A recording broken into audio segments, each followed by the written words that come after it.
replace my rear spring hangers on this Nissan Titan. They have some instances of coming unraveled or breaking in two, and then it shoots your leaf spring up to the pickup bed. Now on the driver's side, to get the bolts out, you have to get this Toolbox liner on my truck removed so you can get to them.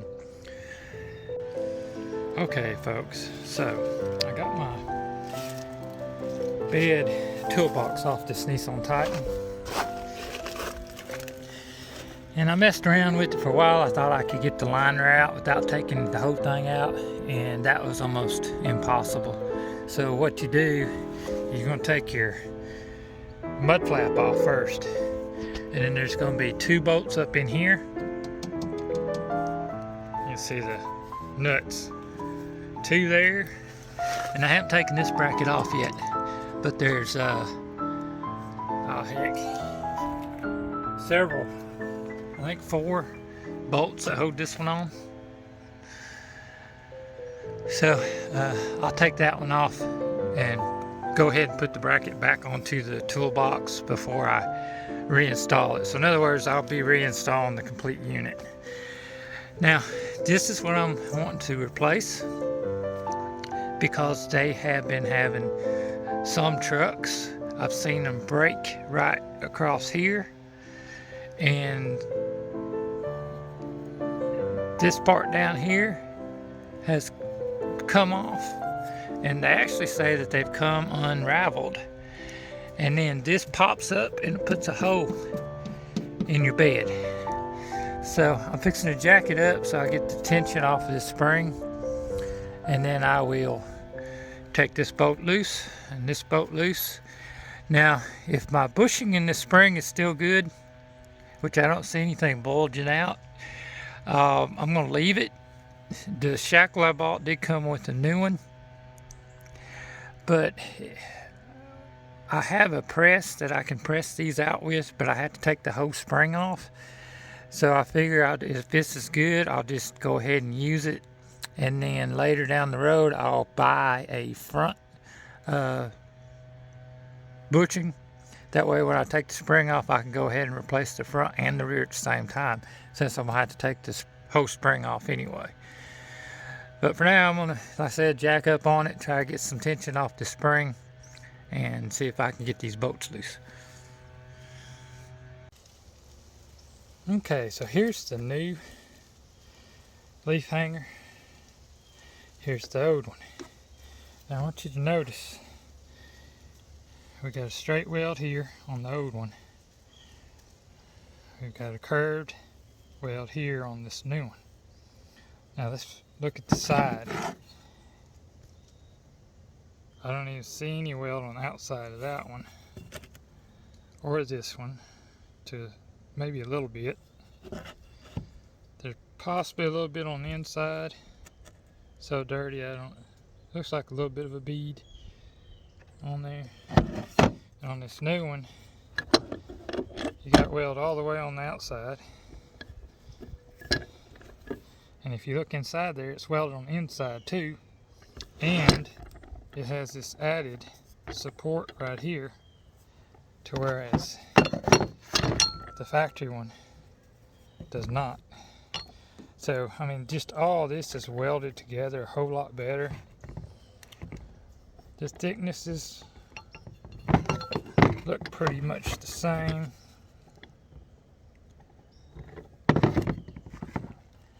So yeah, I'd say this one's going to be a lot stronger than this one. And you know, like I said, these, I've seen pictures to where this comes off, and I've even seen them break right here. So I'm just, you know, mine's still holding up, but like I said, this is so much better. Now my bushing up top's good, luckily, so I'm not going to use this one right now. I'm going to put it back, and when I change the front one, I'll change this one too, but that one's in good shape. The old ones look like they was starting to wear out on the bottom. course this one's going to be new. So I'm going to put that in there in just a second. Now, I did jack the truck up, and I think I could go a little bit higher, but I went high enough. You got to be careful of your shock and your brake lines. You don't want to go up too high. But I got it up high enough that I got this loose. And this, to get this bolt out, you have to raise it above your frame. So you have to pry it out so it comes on the other side of this lip. And then once you get it up in there, you can get it out because it comes out from the back side. And I said, this looks okay for me. It should be fine until I get ready to replace the front too. But I'm going to go ahead and reinstall the old one. Put the top in first, and then I'll work with the jacks to get it lined up on the bottom. And I'll put that bolt in, and it slid in from this side. And I just jacked it up from the hitch. Just don't get underneath there, especially with the scissor jack, because you know you don't put some jack stands underneath your frame.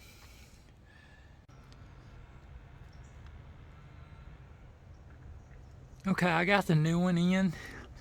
I put the top bolt in first because the spring has to be up in that crack to get the bolt through there.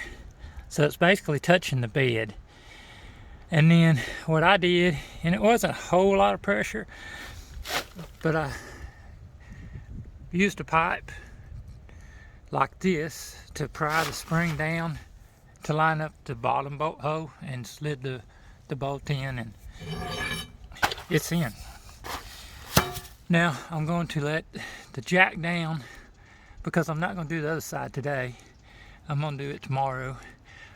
But I'm going to let the jack down, and then I'm going to put pressure, you know, let it sit on that, and then I'm going to torque it down, and then I'll reinstall my toolbox. And for today, that's going to be it. Okay, so I've got my toolbox put back in. Now, to remove that, like I said, there's 2 bolts on this side over here. You have to take this black cover off, which has a push clasp inside the glove box, a push clasp down there, and then a screw that goes in back there, which I lost, so I'm going to put another one in. And when you pull that off, you'll see the 2 bolts right there. You take those out, and then you'll have to climb underneath. And up in there is going to be 4 more. And when I put it back in, I used a floor jack. When I put it back in, I used my scissor jack to put up underneath it to hold it until I got my bolts started. And then after I got the bolts in, of course, I removed it. This side's done. Okay, so I'm on the passenger side leaf spring hanger now, the Shackle. Got the truck jacked up. Got a couple of jack stands underneath the frame on both sides.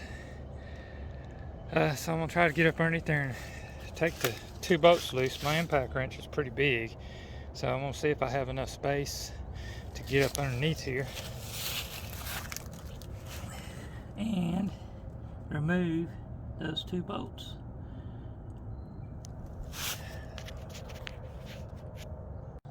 Now, one thing I want to point out on this, and I already have really, but the old ones did not have this support here that's tack welded in here, and I don't know if it's welded on the inside, but this one is, and this one's also welded with a good bead weld all the way around. And the welds on that factory one, they were crap. There wasn't much weld there at all. So let's get this put in. Well, unfortunately, my big impact, electric impact, won't fit in there. And I've actually got an air impact, but I don't have my air tank wired up in my garage yet. So we're going to use the old-fashioned way and get a breaker bar going. Okay, so I got the bottom one out. I jacked the truck up right here until I could pull the bottom bolt out by hand. You just work with it and you'll get it lined up just right, and it'll pull right out. And then I had to let the truck down, let the jack down, so I could get the spring to go up toward the bed and get that bolt above the frame. Let's see if I'm even getting it in that picture. For some reason I'm having problems seeing it. There it is up there. Get it above the frame. Now see that lip on the truck bed? I may have to take a bar and pry that spring to the passenger side enough that it'll go up closer to the bed to be able to clear the frame to get that bolt out. And then I'll put the top shackle on while it's still in that position, but get the bolt in, and then I'll move to the bottom. Okay, so I got this on and I'm fixing to torque everything down. These were 19 millimeter, and I read to torque these down to 62 foot-pounds. So I'm gonna go to 65, kind of even it out. But anyway, I set my torque wrench 65, so I'll torque them down to that. Now, on the other side, I could use a bar to pry this down, the spring down, to get this lined up to get this bottom bolt in. On this side, you can't do it because the fender is in the way. So what I ended up doing is I took a big old ratchet strap and I hooked it on the spring here, and I come over the top of the spring, and then I came down, and even though this is sharp, the ratchet strap rested on that. Yeah, I know I took a chance on cutting my strap, but it was heavy. So, and then I went on and I went to the shock perch on the axle, and my ratchet was about right here, and I ratcheted it, and it did pull it down enough to get the hole lined up and the bolt in. And of course, after I got the bolts in, I let the truck down completely off the jack and jack stands, and removed my ratchet strap, and I said torque them down. So hopefully that information will help you, because this side was a little bit more trouble than the other side, because the other side, you know, the toolbox came out and I had all kinds of room to push down on the spring with the pry bar, and you know, it wasn't no problem. But I'm going to torque these down and this job is done. I do recommend anybody with 2004 to 2007 Nissan Titan to check their spring shackles, because the way they looked.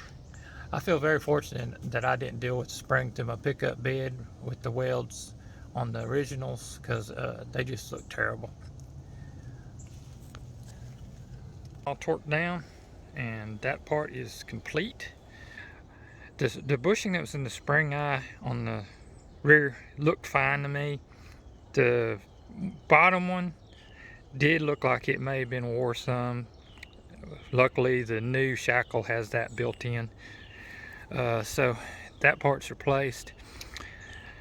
Maybe this summer I'll drop it again and take that complete spring out of the truck and go ahead and replace the front and the rear bushings.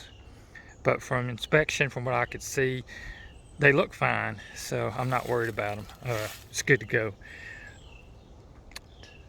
But I'm trying to get, you know, everything that I know needs replaced before, you know, spring gets here, pretty weather gets here. That way, instead of working on the truck all the time, I can just get out and enjoy it. So that's another done stamp on that. I am going to be replacing the front pinion seal on the truck, and also the seal that's coming out of the output shaft on the transfer case. And I'll check my U-joints while I have the drive shaft out, because you do have to drop the drive shaft to do that job.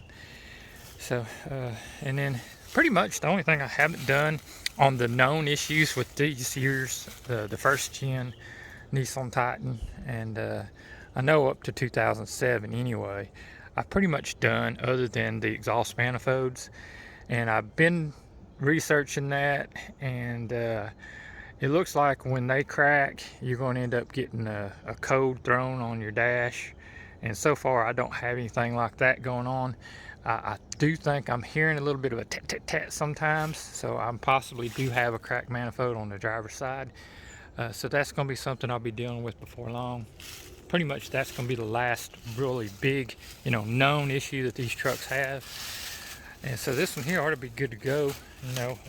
Anything else is going to be from being old and high mileage, maybe starter, alternator, just whatever happens to go wrong, and deal with it then. But anyway, I hope y'all got a little bit of information out of this video. If this is something that y'all have to do, I hope maybe some of the tips I gave might help you. Pretty straightforward job. Anybody could do this job. Just be careful because you are dealing with pressure. That spring is under load, so just watch what you're doing and be safe, and it shouldn't be no problem. So thank y'all for watching. Hope y'all subscribe to the channel if you haven't already subscribed, and give us a big thumbs up and follow us along on our adventures. Y'all have a great day.